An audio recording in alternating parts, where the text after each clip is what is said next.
तो जैसे पिछले वीडियो में हमने समझाया था, यहाँ पर सोलर स्लोप लेना, ये टूल्स के बारे में आपको समझाया था।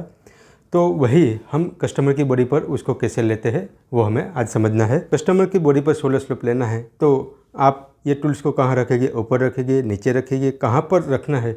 इसके लिए जैसे मैंने डमी पे बताया था कि अपर चेस्ट बॉडी मेजर का डिवाइड 12 हमें करना है, जो आंसर आएगा वहीं से हमें यहाँ पर ये टूल्स को रखना है। तो हम पहले इनका अपर चेस्ट का बॉडी मेजर लेते हैं। अब इनका अपर चेस्ट का बॉडी मेजर है 31.50 यानी 31.5 इंच है। अब 31.5 का हमें डिवाइड 12 करना है। डिवाइड 12 करने पर इसका आंसर आएगा 2.62 यानी 2.5 और 1 पॉइंट।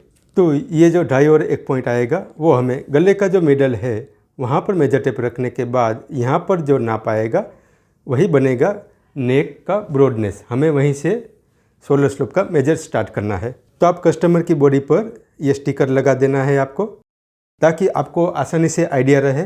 और दूसरा स्टिकर आपको जहाँ पर आपको सोलर दिखे कि यहाँ पर ये सोलर का एंड है, ध्यान रखना है कस्टमर ने जो कपड़ा वेयर किया हो उसका सोलर जो जॉइंट है वो नीचे की ओर हो या फिर ऊपर की ओर हो, वो हमें नहीं देखना है। हमें तो कस्टमर की बॉडी पे ध्यान रखना है। वहाँ पे जो सोलर का जो गोलाई आपको दिखे, जो कोना दिखे, वहीं पर आपको डिसाइड करना है। तो यहाँ पर इनका सोलर का एंड है, जो स्लीव का जॉइंट है वो नीचे की ओर जा रहा है, तो हमें वो नहीं देखना है। हमें तो कस्टमर की बॉडी पर ये नाप देखना है। अब हमें यहाँ पर जो 2.5 इंच और 1 पॉइंट ये जो नाप आएगा, यहाँ पर इसी जगह से सोलर स्लोप नापेंगे। यहाँ से आपको स्केल रखना है और जो वाटर ड्रॉप्स यहाँ पर सीधा मिडल में आए वहाँ पर आपको रखना है। अब यहाँ पर आपको ये स्केल रख देना है। जहाँ पर ये वाटर ड्रॉप्स का सेंटर आएगा तो यहाँ पर देखिए इनका जो सोलर स्लोप का मेजर है 1.5 inch and 1 point, 1.50 and 1 point है। अब यही कस्टमर का अगर हम बैक साइड से इसको नापते हैं तो इनका जो सोलर होता है बैक साइड से, तो जैसे इनका जो सोलर है 15.5 तो 15.5, तो 15.5 इनका सोलर है। तो अब यहाँ पर सोलर स्लोप का एक मेथड और भी आता है। जैसे बैक सोलर का जो नाप आता है उसका डिवाइड 10 करते हैं तो उसका जो आंसर आता है वही सोलर स्लोप का मेजर बनता है। लेकिन अगर आपको कस्टमर नाप दे रहे, कस्टमर का बॉडी मेजर ले रहे, तब आपको हमेशा परफेक्ट मेजर लेना चाहिए। क्योंकि कई केसों में जैसे जो सोलर बैक का जो होता है, जैसे 15 इंच है तो सोलर स्लोप 2 इंच भी हो सकता है, 1 इंच भी हो सकता है, 1.25 इंच भी हो सकता है। तो ऐसा ज़रूरी नहीं है कि हर जगह पे आप बैक सोलर का जो मेजर आए उसका डिवाइड 10 करें। ये आपको तभी करना है जब आपके पास नाप आपको किसी ने भेजा है, जिसने सोलर स्लोप का मेजर आपको नहीं दिया है, तभी आपको ये चीज़ करना चाहिए। यहाँ पर हमें एक और चीज़ भी समझना है कि जैसे यहाँ पर हमने बताया कि सोलर स्लोप के बाद ही आर्मोल लंबाई शुरू होती है। तो आर्मोल लंबाई के लिए भी ये टूल्स को आपको यहाँ पर आर्मोल के अंदर ऐसे रख देना है। अब यहाँ पर भी ये जो ड्रॉप्स है इसको सीधा रख देना है, ताकि ये जो स्केल है ऊपर नीचे ना हो। हमें ये समझना है, ये वाटर ड्रॉप्स को सीधा करने के बाद यहाँ से सोलर से लेकर यहाँ पर आप जो नाप लोगे, जैसे इसका जो मेजर आया है 6 एंड 1 पॉइंट, तो 6 एंड 1 पॉइंट है इसका मिनिमम आर्मोल लेंथ।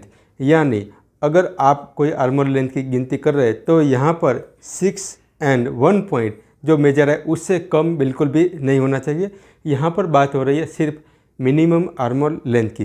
बाकी जैसे ड्रेस जितना लूजिंग होता है उसी हिसाब से आर्मोल की लंबाई बढ़ती रहती है, वो भी हम नेक्स्ट टाइम समझेंगे। अब हम आगे और एक कस्टमर का नाप समझते हैं। बैक सोलर के लिए सबसे पहले आप डिसाइड कर लीजिए कि सोलर कहाँ पर आएगा। जहाँ पर आपको ये सोलर का कोना दिखे वहाँ पर आपको पहले ये स्टिकर पट्टी लगा देना है। अब यहाँ पर हम इसका नाप लेंगे। तो यहाँ पर भी इनका जो सोलर है 15.5 है यानी 15.5 इंच है।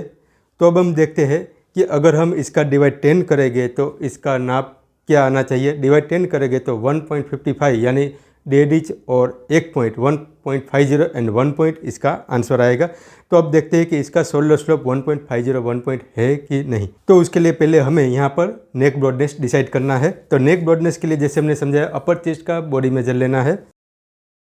अपर चेस्ट इनका आया है 37.50, यानी 37.50 डिवाइड 12 करेंगे तो इसका आंसर आएगा 3.12, यानी 3 एंड 1 पॉइंट। 3 एंड 1 पॉइंट जो होता है वो नेक ब्रॉडनेस से हाफ मेजर होता है। तो यहाँ पर नेक का मिडल से 3 एंड 1 पॉइंट जहाँ पर आएगा वहाँ पर आप स्टिकर पट्टी लगा दीजिए। अब यहीं से हमें सोलर स्लोप का मेजर लेना है। तो यहाँ पर जो वाटर ड्रॉप्स है उनको आपको सेंटर में करना है सीधा। तो इनका जो सोलर स्लोप है यहाँ पर 1 इंच एंड 1 पॉइंट आ रहा है। तो इसी से आपको पता करना है कि जो बैक सोलर का जो गिनती था 15.5 इंच सोलर का डिवाइड 10 किया तो 1.50 एंड 1 पॉइंट आना चाहिए। लेकिन यहाँ पर अगर हम कस्टमर का नाप ले रहे तो 1 इंच एंड 1 पॉइंट नाप आ रहा है, यानी आधा इंच का डिफरेंस आ रहा है। अगर आधा इंच का डिफरेंस आ रहा है तो यहाँ पर आर्मोल में झोल आने की संभावना बिल्कुल बढ़ जाएगी और आएगी ही। इसलिए यहाँ पर अगर कस्टमर बॉडी मेजर दे रहे हैं तो सोलर स्लोप का नाप आप लीजिए। अब हम आगे देखेंगे इनका आर्मोल लेंथ। तो यहाँ पर कस्टमर का आर्मोल से ये स्केल को सीधा रख देना है। अब इसके बाद जो सोलर का सेंटर है वहाँ से आपको मेजर टेप रख कर यहाँ पर आर्मोल लेंथ देखना है। यहाँ पर 7.25 इनका आर्मोल लेंथ आ रहा है। ये जो आर्मोल लेंथ है ये मिनिमम आर्मोल लेंथ है, यानी अगर 7.25 से इनका जो आर्मोल लेंथ है बिल्कुल भी कम नहीं चल सकता। और जैसे मैंने बताया जितना कस्टमर लूज़ पहनना चाहेंगे उसी अकॉर्डिंग आर्मोल लेंथ भी बढ़ता रहता है। इस चीज़ को भी आपको ध्यान रखना है। अब हम एक और नाप समझेंगे। अब हम यहाँ पर बच्चों का नाप में भी यही चीज़ समझना है। तो यहाँ पर सबसे पहले इनका बैक शोल्डर का नाप लेना है। अब ध्यान रहे कि यहाँ पर इसने जो शर्ट पहना है तो इनका जो स्लीव का ये जो जॉइंट है वो नीचे की ओर है। तो हमें जो जॉइंट है उससे कोई डिसाइड करना नहीं होता है। यहाँ पर आपको साफ साफ दिखाई दे रहा है कि शोल्डर इनका यहाँ पर एंड हो रहा है। तो हमें यहीं पर ही शोल्डर का नाप हमें लेना है। तो उसके लिए यहाँ पर आपको शोल्डर डिसाइड कर लेना है। इस प्रकार से आपको साफ साफ दिख रहा है कि यहाँ पर ये शोल्डर का नाप यहाँ पर आ रहा है। तो यहाँ पर इनका नाप लेते हैं। तो इनका जो शोल्डर है वो 11 इंच है, यानी 11 इंच के हिसाब से अगर उसका डिवाइड 10 करते हैं तो 1 इंच एंड 1 पॉइंट इनका शोल्डर स्लोप होना चाहिए। तो क्या इस प्रकार से इनका शोल्डर हो सकता है? तो देखते हैं। उसके पहले जैसे समझाया हमें चेस्ट का नाप लेना है। 22 इंच इनका अपर चेस्ट का मेजर है। तो 22 डिवाइड 12 करेंगे तो इसका आंसर आएगा 1.83। ये जो बनेगा नेक का ब्रॉडनेस। तो यहाँ पर इनका जो नेक ब्रॉडनेस आया है तो यहाँ पर कॉलर है, इनको खड़ा कर दीजिए ताकि यहाँ पर जो इनका नेक ब्रॉडनेस है वो पता चल सके। तो यहाँ पर इनका नेक ब्रॉडनेस से स्केल रखकर आपको डिसाइड करना है। तो देखिए यहाँ पर इनका शोल्डर स्लोप है 0.75 इंच, यानी जो गिनती होती है बैक शोल्डर से डिवाइड 10 करने की वो यहाँ पर गलत साबित हो रही है। तो यहाँ पर आपको ओरिजिनल नाप चाहिए तो फिर क्या लेना चाहिए? कस्टमर का आपको ये टूल से परफेक्ट मेजर अगर आपको आ सकता है तो फिर इसी से ही हमें शोल्डर स्लोप का नाप लेना चाहिए। यहाँ पर हमें अपना कोई दिमाग नहीं लगाना चाहिए, कोई भी मेथड के लिए गिनती नहीं करनी चाहिए। जो बैक शोल्डर का जो नाप रहता है उनका डिवाइड 10 करके जो आंसर आता है वो सिर्फ और सिर्फ एवरेज मेजर होता है, यानी जो रेडीमेड कपड़ों में यूज़ किया जाता है। आप कस्टमर का बना रहे तो यहाँ पर आपके पास ये टूल्स है तो टूल्स के अकॉर्डिंग ही आपको चलना चाहिए। ये बहुत आसान भी है और नेक ब्रॉडनेस के लिए भी आपको ये गिनती बता दी तो उसी हिसाब से आप चलोगे तो शोल्डर स्लोप का नाप लेना बहुत आसान हो जाता है और आपका कटिंग भी बहुत अच्छा खासा इम्प्रूव हो जाएगा। अब इनका आर्मोल लेंथ भी कितना होना चाहिए उसके लिए भी यहाँ पर ये टूल्स को सीधा रख दीजिए। अब ये वाटर ड्रॉप्स को यहाँ पर सीधा रखना है ताकि आर्मोल लंबाई का सही नाप आपको मिल सके। तो उनके लिए यहाँ पर शोल्डर्स का सेंटर से ये डिसाइड करना है।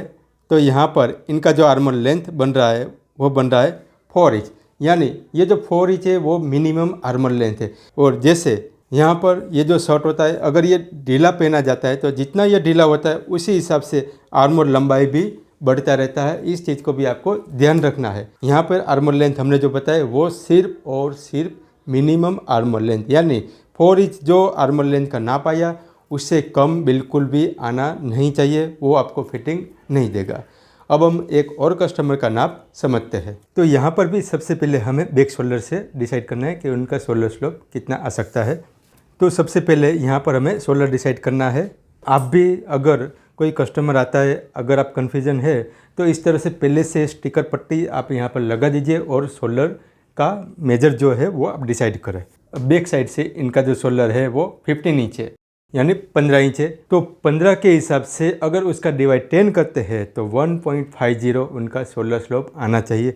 तो अब वो नाप यहाँ पर बन रहा है या नहीं, यहाँ पर देखिए। सबसे पहले गले की ब्रॉडनेस कहाँ पर आएगी, उसके लिए जो तरीका हमने बताया, अपर चेस्ट का बॉडी मेजर लेना है। तो यहाँ पर 38 इंच इनका अपर चेस्ट है, तो 38 डिवाइड 12 करेंगे तो इसका जो आंसर आएगा 3.16, यानी 3 और 1 पॉइंट इसका गले का ब्रॉडनेस आएगा।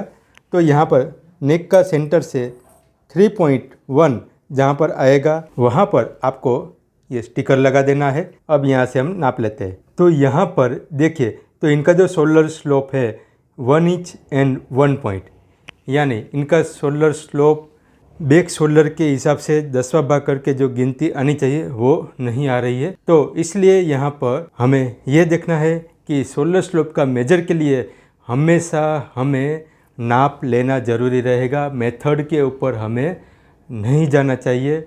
अब हम यहाँ पर इनका भी आर्मर लेंथ कितना आना चाहिए वो भी समझते हैं। यही स्केल को कस्टमर का आर्मर में आपको रख देना है। अब यहाँ से देखते हैं तो शोल्डर से इनका जो आर्मर लेंथ बनता है वो बन रहा है 7.25 एंड 1 पॉइंट, 7.25 और 1 पॉइंट इनका मिनिमम आर्मर लेंथ बन रहा है। यानी फिर आप जो अंदाजे से लोगे कि यहाँ 6.5 ले लिया, 6 ले लिया, तो ये बिल्कुल भी चलेगा नहीं। यानी मिनिमम आर्मर लेंथ जो बता रहे हैं वो तो होना ही चाहिए। तो उससे ज़्यादा जैसे आप लूज़ पहनते हैं तो उससे ज़्यादा होता रहता है। अब हम एक और कस्टमर का नाप देखेंगे जिनका शोल्डर स्लोप बहुत ज़्यादा है। सबसे पहले हम देखते हैं कि इनका शोल्डर स्लोप यहाँ पर देखने से ही ज़्यादा दिख रहा है। तो अब हमें यहाँ पर सबसे पहले गले का ब्रॉडनेस डिसाइड करना है। तो नेक ब्रॉडनेस के लिए अपर चेस्ट का नाप इसमें 38 है। 38 डिवाइड 12 करेंगे तो आंसर आएगा 3.16, यानी 3 और 1 पॉइंट इसका जवाब आएगा। 3 एंड 1 पॉइंट जो है वो यहाँ पर गले का मिडल से हमें ये स्टिकर लगा देना है ताकि ध्यान रहे कि यहाँ पर नेक ब्रॉडनेस यहीं से शुरू होगा। अब यहाँ पर हमें शोल्डर डिसाइड करना है। तो यहाँ पर कस्टमर ने जो वेयर किया है इनका जो स्लीव का जॉइंट है वो शोल्डर से नीचे की ओर जा रहा है। तो हमें यहाँ पर इनको डिसाइड करना है। इसके बाद आगे हम ये भी आपको समझाएंगे कि शोल्डर कहाँ से डिसाइड करें। कस्टमर ने कपड़ा तो पहना रहता है लेकिन किस जगह से शोल्डर का एंड होता है वो भी समझाएंगे। फिलहाल आप यहाँ पर समझिए कि यहाँ पर जो कोना दिख रहा है वहाँ पर कस्टमर का शोल्डर का एंड है। तो यहाँ पर भी हमें स्टिकर लगा देना है ताकि ध्यान रहे कि शोल्डर का एंड यहीं तक है। अब हमें स्केल को रखना है। स्केल का जो वाटर ड्रॉप है उसको सीधा करना है और यहाँ से हम शोल्डर का स्लोप नापते हैं। तो इनका जो शोल्डर स्लोप है 1.75 इंच, 1.75 इंच इनका शोल्डर स्लोप है। तो अगर हम इनका गुना 10 करेंगे तो 17.5 शोल्डर होना चाहिए, क्योंकि जैसे शोल्डर का मेथड है बैक शोल्डर का डिवाइड 10 करते हैं तो जो शोल्डर स्लोप का नाप आना चाहिए तो वैसे ही 1.75 शोल्डर स्लोप है। तो 1.75 गुना 10 करेंगे तो 17.5 शोल्डर आना चाहिए। तो यहाँ पर इनका शोल्डर भी कितना है वो भी समझते हैं। तो यहाँ से देखिए शोल्डर तो इनका 15 ही है, सिर्फ 15 का हिसाब से हम शोल्डर स्लोप का गिनती करेंगे डिवाइड 10 करके तो 1.50 आना चाहिए। लेकिन यहाँ पर कस्टमर का जो शोल्डर स्लोप है वो 1.75 बता रहे हैं। तो आप सोचिए अगर आप इसमें भी 1 इंच शोल्डर का स्लोप लेंगे तो 0.75 इंच का इसमें डिफरेंस आएगा। तो कस्टमर को यहाँ पर आर्मर में कितनी सारी क्रीज आएगी वो कभी भी दूर होती नहीं है, आपका फिटिंग वहीं से बिगड़ता है। तो इसी प्रकार से हमें सोलर स्लोप का मेजर लेना बहुत आवश्यक है और आपको जल्द से जल्द इस प्रकार का टूल्स बना लेना चाहिए, क्योंकि आगे जाकर आपको ये बहुत काम में आने वाला है। आज नहीं तो कल, नहीं तो परसों आपको ये टूल्स की आवश्यकता तो ज़रूर रहेगी।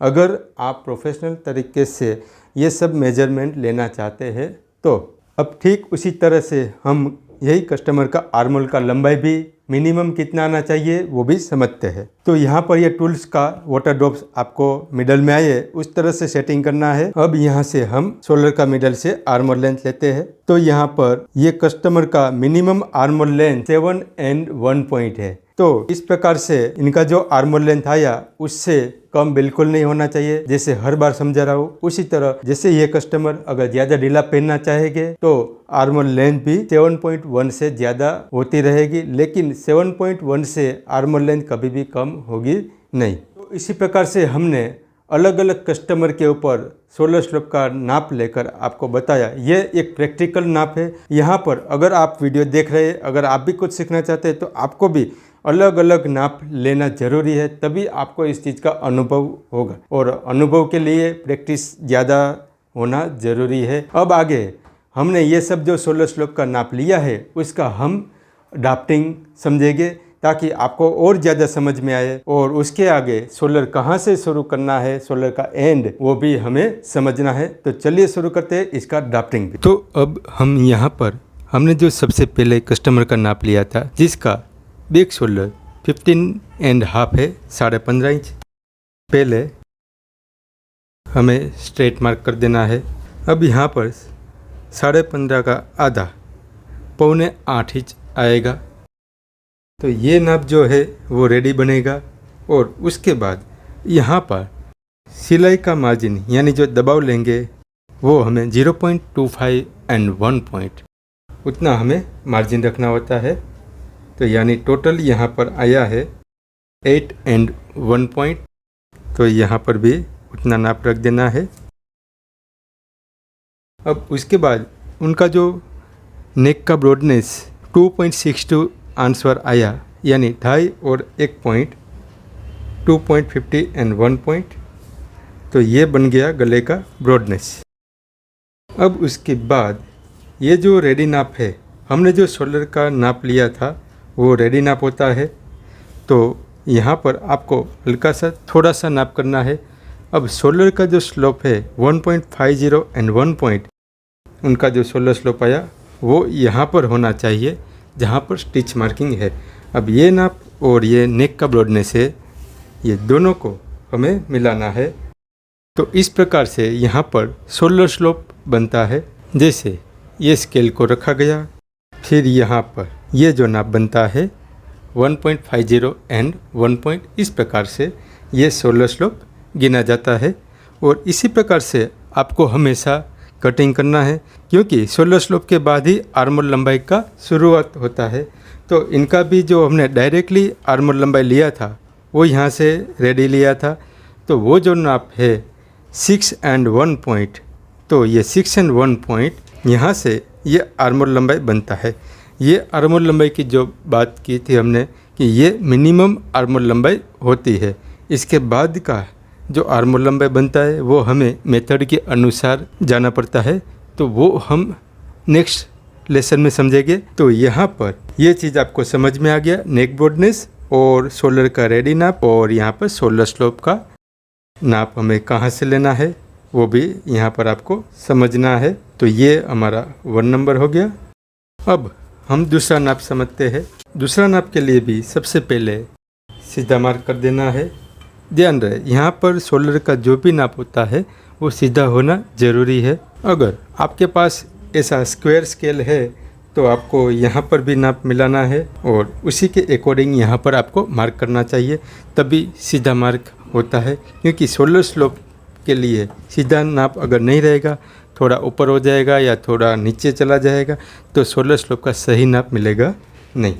तो दूसरे नाप में बिग शोल्डर है 15.5 इंच, तो 15.5 का आधा जो होता है 7.25 और स्टिच मार्जिन 0.25 and 1 पॉइंट। तो टोटल नाप जो आया है 8 and 1 पॉइंट, वही नाप हमें रख देना है और वही मार्क करना है। उसमें जो नेक का ब्रॉडनेस आया था 3.12 यानी 3 and 1 पॉइंट, ये नाप हमें यहाँ पर रख कर सीधा मार्क कर देना है। ये बन गया नेक का ब्रॉडनेस। अब उसके बाद हमें शोल्डर स्लोप का नाप, जहाँ पर ये उनका शोल्डर का रेडी नाप है जो 7.25 15.5, अब वहीं से उनका जो शोल्डर स्लोप है 1 इंच and 1 पॉइंट यानी 1 इंच और 1 पॉइंट, इतना ही नाप है। तो यहाँ पर शोल्डर स्लोप इस प्रकार से आता है, क्योंकि शोल्डर स्लोप में अब आपको बिल्कुल समझ जाना है कि शोल्डर स्लोप का जो आप रेगुलरली हम मेजर लेते हैं 1 इंच, वो हमें नहीं लेना है, उसकी जगह पे हमें परफेक्ट मेजर लेना है। अब उसके बाद उनका जो डायरेक्टली आर्मर लंबाई नापा था 7.25, जो यहीं से शोल्डर से 7.25, ये उनका मिनिमम आर्मर लंबाई है और यहीं से ये मिनिमम होना ज़रूरी है। अब इसके ऊपर आप आर्मर लंबाई करोगे तो वो गलत साबित हो जाएगा, फिटिंग में गड़बड़ी हो जाएगी, फिटिंग अच्छा नहीं देगा। तो ये 2 नंबर पूरा हुआ। अब उसके बाद तीसरा नाप देखते हैं। तो तीसरा नाप के लिए भी हमें पहले इस तरह स्क्वायर स्केल से सीधा मार्क कर देना है। अब उसके बाद तीसरे नंबर का जो शोल्डर का नाप है 11 इंच यानी 5.5 उसका आधा होता है। उसके बाद 0.25 and 1 पॉइंट हमें स्टिच मार्जिन देना है। अब टोटल नाप आया है 6 में 1 पॉइंट कम। अब यही हमें सीधा मार्क कर देना है। अब उनका भी नेक ब्रॉडनेस आया है 1.83 यानी 2 में 1 पॉइंट कम, तो इसको ये सीधा मार्क कर दिया। अब उसके बाद यहाँ पर उनका जो शोल्डर स्लोप आया है 0.75 यानी 0.9 टोटल जो नाप आया है वो यहाँ से रहेगा सिलाई से। अब यहीं से मार्क कर देना है। तो इस प्रकार से ये 0.9 होकर ये शोल्डर स्लोप बनता है। उनका भी जो डायरेक्टली आर्मर लेंथ आया था 4 इंच, तो 4 इंच हमें यहीं से, ये डायरेक्टली आर्मर लेंथ है यानी इससे कम नहीं होना चाहिए। तो ये 3 नंबर का पूरा। अब हम आगे 4 नंबर का देखेंगे। अब यहाँ पर सीधा मार्क कर देना है। अब 4 नंबर में जो कस्टमर का शोल्डर का नाप आया है 15 इंच यानी 15 का आधा होगा 7.5 इंच, ये हमें रेडी चाहिए। और 0.25 and 1 पॉइंट हमें सीम अलाउंस यानी सिलाई का मार्जिन चाहिए। तो टोटल नाप बनेगा 8 में 1 पॉइंट कम। अब यहाँ पर उनका नेक ब्रॉडनेस का नाप आया है 3.16 यानी 3 और 1 पॉइंट। अब उसके बाद उसका शोल्डर स्लोप आया है 1 इंच and 1 पॉइंट, तो ये नाप हमें यहीं से लेना है और नेक ब्रॉडनेस के संग में इसको मिला देना है। उसके बाद उसका जो आर्मर लेंथ है 7.25 and 1 पॉइंट, ये मिनिमम आर्मर लेंथ है, तो ये यहाँ से बनेगा। तो यहाँ पर ये चौथा नाप पूरा हुआ। अब हम लास्ट 5वां नाप देखेंगे। यहाँ पर सीधा नाप कर दीजिए। 5वें कस्टमर का जो शोल्डर का नाप है 15 इंच, 15 का आधा होता है 7.5 इंच। और उसके बाद हमें 0.25 and 1 पॉइंट स्टिच मार्जिन चाहिए। तो टोटल नाप कटिंग होने का ये नाप रहेगा 8 में 1 पॉइंट कम यानी 7.75 and 1 पॉइंट। अब उसके बाद उनका जो नेक का ब्रॉडनेस आया 3.16 यानी 3 और 1 पॉइंट। अब उसके बाद यहाँ से उनका शोल्डर स्लोप है 1.75 यानी 1.25 इंच। उनका जो शोल्डर स्लोप आया है वो यहाँ से नेक का ब्रॉडनेस से बनेगा। इतना शोल्डर स्लोप देखकर बिल्कुल भी मत घबराइए कि आज तक आपने 1 इंच लिया हो और यहाँ पर अचानक से आपके सामने इतना ज़्यादा शोल्डर स्लोप का नाप आना शुरू हो जाए। आप भरोसा रखिए, ये एकदम परफेक्ट नाप देता है। अब यहाँ पर इनका जो रेडी आर्मर लेंथ हमने जो नापा था वो आया है 7 and 1 पॉइंट। अब यहाँ पर देखिए तो उनका जो शोल्डर स्लोप है 1.75 इंच। इस तरह से यहाँ पर जो कस्टमर का शोल्डर स्लोप आता है उसी प्रकार से यहाँ पर मार्किंग होना जरूरी है। तो यहाँ पर ये 5 नंबर ये पूरा हुआ। अब इसके बाद हमें ये समझना है, आप बेसिक मास्टर हो या बिगिनर्स मास्टर, आज नहीं तो कल शोल्डर स्लोप का नाप लेने की ज़रूरत तो आपको रहेगी। अब उसके बाद हमने आपको बताया था कि यहाँ पर शोल्डर का एंड कैसे पता करें। तो शोल्डर का एंड के लिए यहाँ पर देखिए, आप अपने हाथों से अपने शोल्डर को पकड़िए। तो जैसे यहाँ पर एक उपसा हुआ यहाँ पर आपका बॉडी पार्ट आएगा और उसके बाद यहाँ पर साफ जो जॉइंट होता है हमारा, वहाँ पर आप हाथ रखिए। जैसे ही यहाँ पर आप हाथ रखेंगे तुरंत आपका शोल्डर का एंड आपको पता चल जाएगा। ठीक उसी तरह से हमें कस्टमर का भी शोल्डर का एंड इसी तरह से हाथ से पकड़ के डिसाइड करना पड़ता है। अगर परफेक्ट मेजर लेना ही है तो ये सब चीज़ें तो आपको करनी ही पड़ेगी, तभी तो आपको ज़्यादा से ज़्यादा अनुभव मिलेगा। शोल्डर स्लोप लेने का सबसे बड़ा फ़ायदा है कि यहाँ पर आपको आर्महोल में जो क्रीज आ रही है वो हमेशा के लिए दूर हो जाएगी। अब शोल्डर स्लोप का आज का ये लेसन हम पूरा करते हैं। आज के लेसन में से आपको कुछ सीखने को मिला है तो ज़्यादा से ज़्यादा लोगों तक शेयर कीजिए ताकि और लोगों को ये जानकारी मिल सके। और इसके अलावा भी हमें और भी बहुत कुछ नाप को बारीकी से समझना है, तो उसके लिए आप चैनल के साथ जुड़े रहिए। वीडियो देखने के लिए धन्यवाद। आज का ये आपका दिन शुभ रहे।